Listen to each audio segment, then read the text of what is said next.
Those are called baryonic acoustic oscillations. And they're basically like primordial sound waves. You have this point where nuclear fusion ends because the universe becomes diluted enough at 3 minutes. And for the next 380,000 years, there's no light in the universe, right? There wouldn't have been galaxies or clouds either. There wouldn't have been atoms as we know them. So what happens is you have this universe where there's this matter.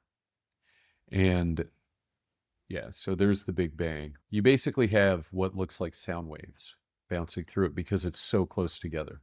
And those sound waves keep propagating through the whole thing. You get these bands where there's just more matter than on other places. And when you look out into the cosmos and measure where galaxies are, you're able to see that there's a grouping of galaxies. There's a point where there's an increased number at around 480 million light years. And they show it right there on that graph.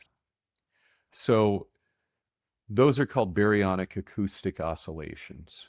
And they're basically like primordial sound waves. So that's how you get this spider web looking view of the cosmic web with dark matter rivers that stretch across the universe.